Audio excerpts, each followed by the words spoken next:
Hello everyone, I am Jack and I'm back. And here's a project I'm working on. So I mentioned previously about Pepakura. Let me go ahead and show you what it is. So let me explain that what it does, it takes a 3D model and converts it into flat plane, and then you can cut it out and glue it together to make a 3D model out of paper. So let's go ahead and we'll take the simplest one. We'll take their example. So there is a sports car 3D model, and then there is what it looks like flattened and unfolded. So now what I do is I go over here and go to 3D model,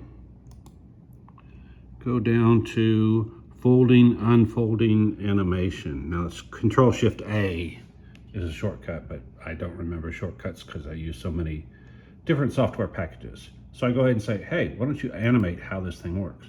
So it explodes it, and then here's the play. So if I hit the play, it shows you how that exploded thing folds and assembles and glues together to make the 3D model. And then it goes off and unexplodes it. So this is handy once you've got all the pieces and you're trying to figure out what goes where or how it goes. This can help. Now, let's go off and close this, and I will open my own file, which happens to be a 57 Corvette. And it's just the front end. And so auto detection. And then it goes in and simplifies the model. It says, hey, it's got too many pieces that don't need to be there. All right. Too many faces. There we go. So then it loads it and shows the 3D model the way it came in. It's asking flip faces. I don't know what the consequence of that is, so I'm going to say no flip. And then it says, all right, fine, here is what I am going to call the front. Is that the front? If it's not, you could pick one of the other faces to be the front based on color, but that's what I want to be the front. And then it says, which one is the bottom? And I look, and once again, it did correctly pick the bottom. So I'll hit next. And there it is. And so do you want to invert the model? Again, I have no clue what would happen if I inverted it, but I'm going to click no. All right, and so it merged all the triangles, edges, and there's my end result. Now, I have the ability here to change the scale to whatever I want it to be. For this demonstration, I'm just going to leave it alone. And then it gives me the X, Y, and Z dimensions in millimeters. Okay, so now I'm going to do the exact same thing with this. Go in, oh, it doesn't want to do that. Wonder what? Oh, I have to unfold it first. There we go. So there's the unfold button, and I have it on auto, so it'll automatically do it. There we go. Now that's all of the pieces required to make that. You can see there's a lot more. They purposely on theirs picked a simple model, kind of blockish. This one has a lot of different curves, so it has a lot of different pieces. So how do you figure out what goes where? Well, that's one of the nice things is if I click on, let's say this fender right here, which piece over here is the fender? So I click on it. There we go. And if I look over here, there is a red outline on that one right there. So that lets me know that when I cut that out and fold it up, that's the piece that's going to end up. So I can do that with all of this. There's the hood vent over there. It's hard to, on my, there we go. It's right there. That's the hood vent. The hood itself Click on it, and there's that center part of the hood. Click on that. So you can see I can go through the whole model piece by piece. And then there's that front nose right there. You can see that's across the front. And then it also includes the sides.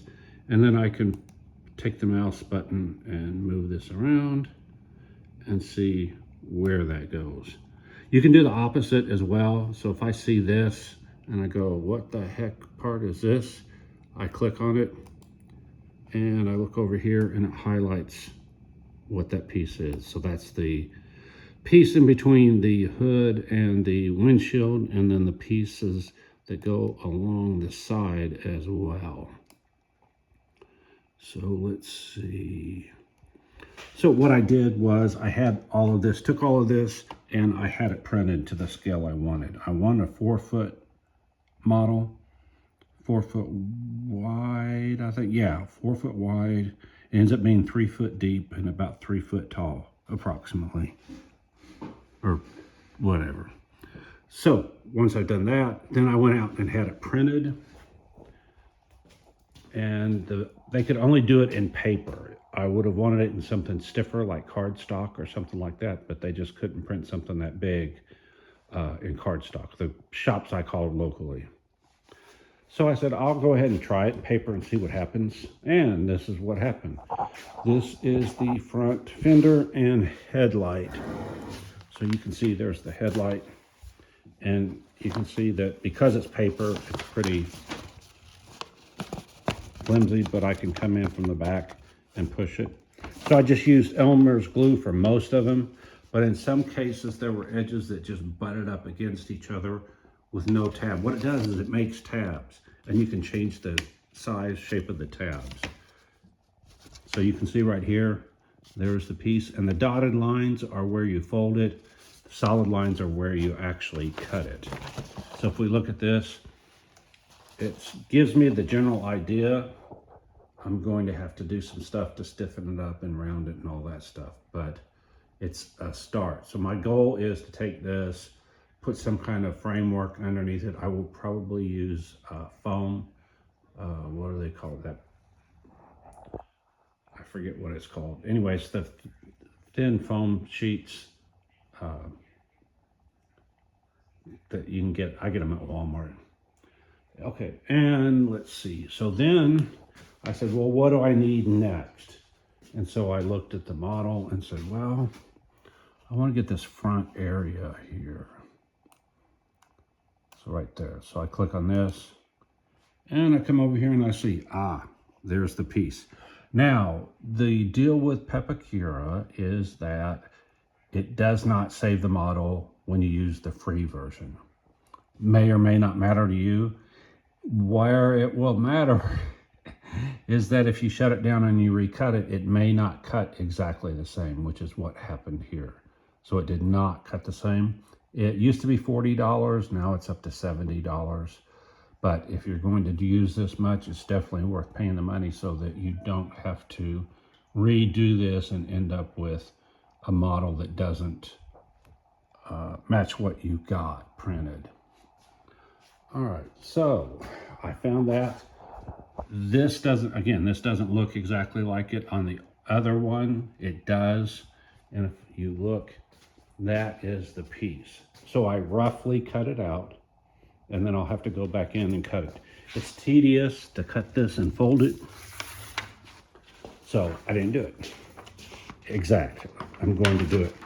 So it took about an hour to cut that one out. I don't remember if that included folding it or not. I don't think it did. So let's say an hour to cut it out and then an hour to fold it. So it is time consuming, but the alternatives are a lot of money. All right. Now, one of the things I learned when I did that is the tabs are important. You can change the size of the tabs. I thought I bumped them up, but apparently I didn't bump them up as much as I wanted to or should have done. But what I found was when I was folding it, it's like, okay, is this an edge that doesn't have a tab or is this the tab? So what I did was, after I rough cut it, I went in and put marks everywhere where it is a tab, so that when I cut this out, I will know that those are tabs, and they end up gluing to something else.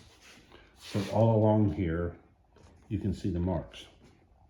Where this comes in is, if you look, this whole edge. The other thing is, it didn't print out as dark as I would have liked. It's awfully light print.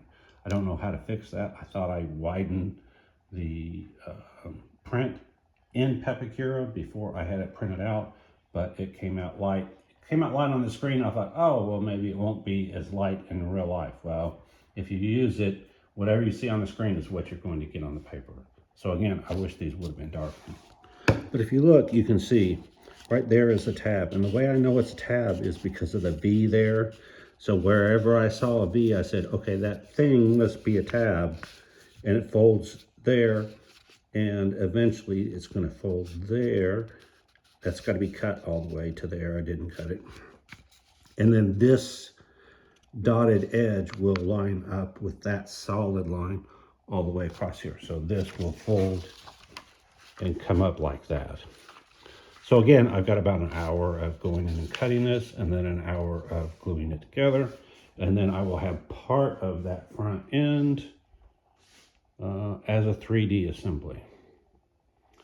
So I'm hoping that when I glue this piece to that piece to the next piece, it will take better shape than that right there. May not, but again, I'm going to go ahead and try to straighten it out with the foam board and hot glue. I did put tape on the backside, which is also why this is not flat as it was, because when I taped it, I wasn't ultra careful. And if you don't tape it exactly, it's going to have wrinkles. So let's go to the back side. And my hope is the tape would make it stiffer. I do have some packing tape. I was just using Scotch tape. I do have some packing tape, and maybe that, or maybe even just masking tape, just something that's going to give it a little more thickness and stiffness. So you can see that I can go in and push this down and get rid of at least some of the wrinkles. So it's going to be a combination of doing that, coming to the back side. And you can see right there is an edge where that two edges meet, but there wasn't room to do tabs. So there's a little bit of a gap there. If I had been more careful gluing it, I would have pulled this forward a little more, because there is a tab right there. And then that would have closed that gap. But I was just trying to get it done quickly. And then back here, I just used tape because it tapers in. Something weird is going on right here. I don't know what it is. And this is where the $70 would have come in, because I could look at it and see, oh, how in the world does that thing make whatever it makes? I know there's a inset on the sides, what I call a toe. That's probably what that is. So let's go to the model and see. So if you turn this around and look right there. Oh, it's hard to tell on this. But anyway, this area right here is curved in. So at some point it has to make that edge and make that curve. And I suspect that's what's going on there. But you can't really tell in this picture, but in real life, there you can kind of see. Yeah, there we go. See how it's got that curve right there? Well, that's got to come in to make that curve, and I'm thinking that's where that is. It's at this front edge. See right there, you can see some triangles there. That's probably what I'm seeing. All right, so if you look, there we go. You can see 1, 2, 3, 4 triangles, or 1, 2 triangles there. Come over and look, and sure enough, there's some triangles there, and right there. So this thing folds in or out or what, I'm not sure. And I could have ended up gluing something wrong here. So again, that's why I marked the tabs, so that will help me to make sure I glue things correctly. But I'm pretty sure I did. Okay, well, that's what I've got for now. I'm going to go ahead and make the next piece. And this may be a failed experiment where I decide, you know what, for the amount of time and effort that it takes, it's not worth it. But also, like I said, the alternative is very expensive to have it done some other way. All right, so like, subscribe, hit the alert, hit the thanks. Oh, and people are saying 3D printing. The reason I don't 3D print it is it would take a week solid of running a 3D printer to print this out. And I'm thinking I can do this in a day if I just did this. I work on it sometimes and then stop other times. So I'm thinking at the end of a day, I could have this thing done. Maybe 2 days, but I don't want to wait a week to get something 3D printed because this is just a prototype. In either case, whichever one I do, I would end up covering it with fiberglass, either making a mold or a prototype from it. But the plastic one would it would help me at first, but in the end result, I think it would actually take more time and definitely take more money. It was $45 to get all of this printed out. So again, it's an exchange between time and money. Your choice. All right, like, subscribe, hit the alert, hit the thanks if you want to donate. And if you don't like what I'm doing, you don't know Jack. Bye.